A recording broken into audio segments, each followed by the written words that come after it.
Portal से चुनी गई वे खबरें आपके सामने रखूंगा जिनके बारे में या तो कोई बोलने की हिम्मत नहीं करता या फिर जिन्हें दबाने की कोशिश होती है। दोस्तों, आज की सुर्खियां सीधी और खतरनाक है। जहां पे आधी रात इजराइल पर हुआ तबाहतोड़ हमले, जहां पे गाजा की सीमा से दर्जनों रॉकेट छोड़े गए, लेबनान की तरफ से ड्रोन ने इजराइल से भी धमाकों की आवाजें सुनाई दी।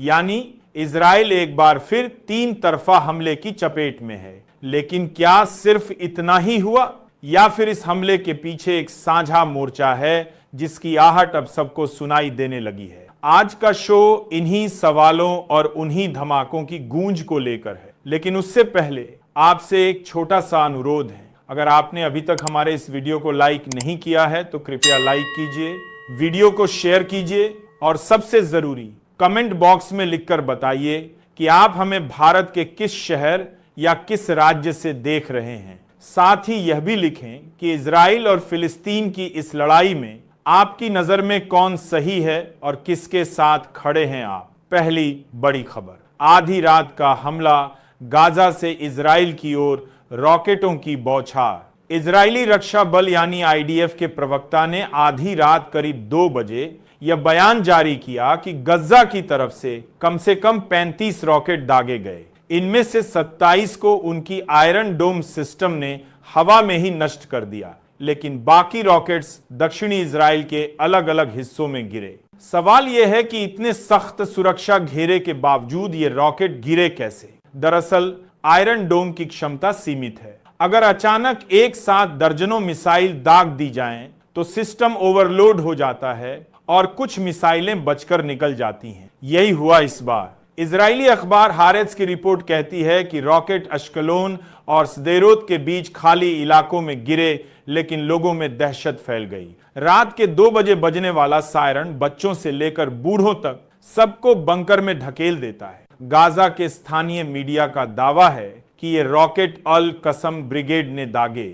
अल कसम हमास का सशस्त्र विंग है, लेकिन अभी तक हमास की तरफ से कोई आधिकारिक बयान नहीं आया। तो सवाल बड़ा है, क्या यह हमला सिर्फ हमास का था या फिर इसके पीछे कई गुट मिलकर काम कर रहे हैं? दूसरी खबर, लेबनान से ड्रोन हमला, हिजबुल्लाह का इशारा। गजा की गूंज अभी थमी भी नहीं थी कि उत्तरी इजराइल में भी धमाके सुनाई दिए। इजरायली सेना ने बताया कि लेबनान की सीमा से 4 ड्रोन छोड़े गए। इनमें से 3 को हवा में गिरा दिया गया, लेकिन एक ड्रोन उत्तरी गलील क्षेत्र में गिरा और वहां स्थित सैन्य ठिकाने को हल्का नुकसान पहुंचा। अब ध्यान दीजिए, ड्रोन का इस्तेमाल वही गुट करते हैं जिनके पास टेक्नोलॉजी और पैसा दोनों होता है। सीधे शब्दों में कहें तो यह हमले का स्तर गजा से अलग है। लेबनानी मीडिया का दावा है कि यह ड्रोन हिजबुल्लाह ने भेजे थे।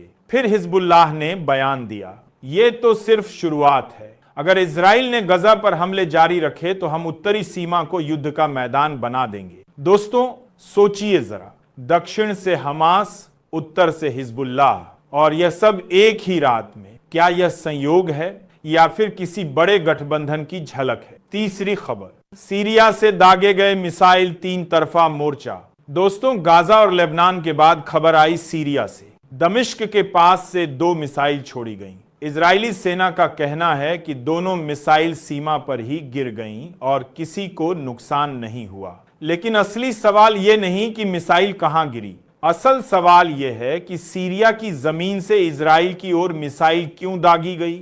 सीरियाई सरकार चुप है, लेकिन जानकार कहते हैं कि यह हमला ईरान समर्थित गुटों ने किया। ईरान का सीरिया में गहरा दखल है और वही गुट वहां काम करते हैं। यानी एक ही रात में गाजा, लेबनान और सीरिया तीनों तरफ से इजराइल पर हमला की। क्या यह सिर्फ एक इत्तेफाक है या फिर यह संकेत है कि अब मोर्चा साझा हो चुका है? चौथी खबर, इजराइल की प्रतिक्रिया, हम सबक सिखाएंगे। इजरायली प्रधानमंत्री नेतन्याहू ने रात करीब 3 बजे ही आपात बैठक बुलाई।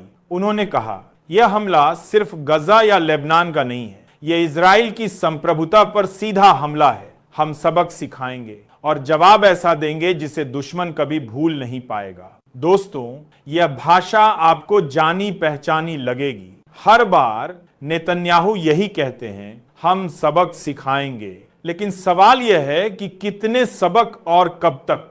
क्या इजराइल वाकई किसी बड़े युद्ध की तरफ बढ़ रहा है या यह सिर्फ बयानबाजी है जिससे जनता का गुस्सा शांत किया जा सके? पांचवी खबर, दुनिया की प्रतिक्रिया, चुप्पी या चिंता।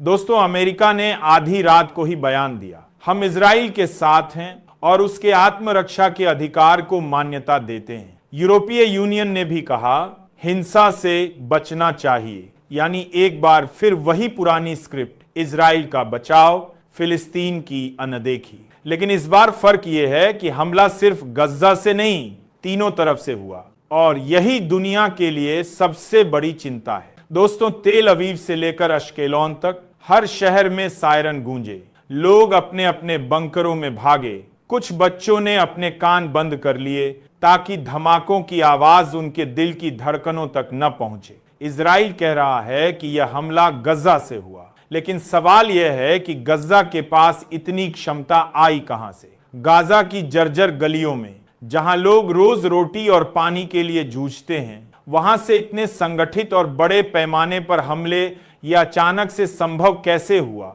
इजरायली खुफिया एजेंसी मोसाद, जिस पर दुनिया गर्व करती है, वह इस हमले को पहले से भांप क्यों नहीं पाई? क्या यह केवल एक सुरक्षा चूक है या फिर किसी और बड़े खेल की शुरुआत? मिसाइलें गिरी तो आसमान लाल हो गया, गज्जा की तरफ से उठते धुएं के बादल और इजराइल की तरफ जलते घर, दोनों ही तस्वीरें आज दुनिया के अखबारों में छपी। लेकिन सच्चाई यह है कि इन तस्वीरों में न तो असली खिलाड़ी दिखाई देते हैं और न ही असली मकसद। इजराइल ने तुरंत जवाब दिया, फाइटर जेट्स आसमान में गड़गड़ाने लगे, गज्जा की कई इमारतें मलबे में बदल गईं। वही पुराना सिलसिला, एक तरफ रॉकेट, दूसरी तरफ बमबारी। लेकिन हर बार की तरह इस बार भी सबसे ज्यादा मारे गए आम लोग, जो न तो हमास के हथियार उठाए हुए थे, न इजराइल की कैबिनेट में बैठे थे, वे सिर्फ जीने की कोशिश कर रहे थे।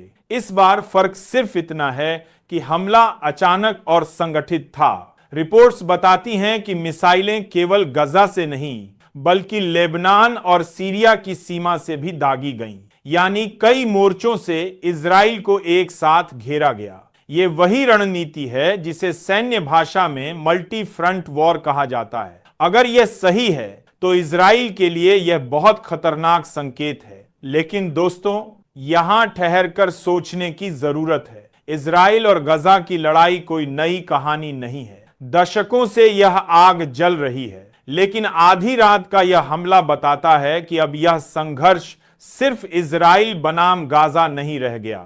इसके पीछे क्षेत्रीय राजनीति है, वैश्विक ताकतों की खींचतान है। अमेरिका ने तुरंत बयान दिया, हम इजराइल के साथ हैं। यह वाक्य आपको हर बार सुनाई देता है, लेकिन हर बार यह सवाल भी उठता है कि क्या अमेरिका की यह नीतिगत मजबूरी है या रणनीतिक जरूरत? हथियारों की सप्लाई जारी है, बयान जारी हैं, लेकिन शांति का कोई रास्ता नहीं निकला। दूसरी तरफ अरब देशों की चुप्पी गहरी बेचैनी छोड़ जाती है। तुर्की ने जरूर आवाज उठाई और कहा कि यह हमला युद्ध अपराध है, लेकिन बाकी खाड़ी देश चुप हैं। यह चुप्पी सिर्फ खामोशी नहीं है, यह किसी सौदेबाजी का हिस्सा भी हो सकती है। पर्दे के पीछे कौन सी डील चल रही है, यह आने वाले दिनों में साफ होगा।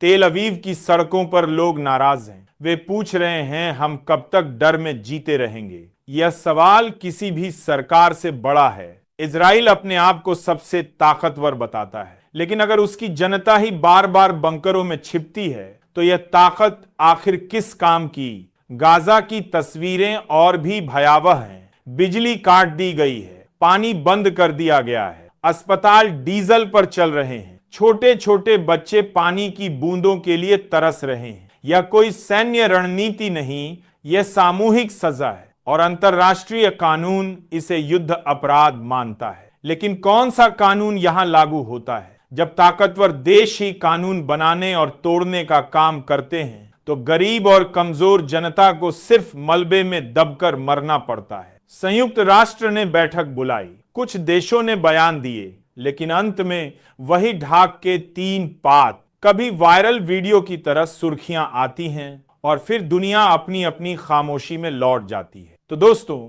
आधी रात का यह हमला केवल एक युद्धक घटना नहीं, बल्कि आने वाले समय का संकेत है। इजराइल कह रहा है कि यह सभ्यता की लड़ाई है, लेकिन इतिहास हमें बताता है कि जब जब सभ्यता के नाम पर लड़ाइयां हुई हैं, तब तब सिर्फ इंसानियत हारी है। अब सवाल यह है, ये जंग कहां तक जाएगी?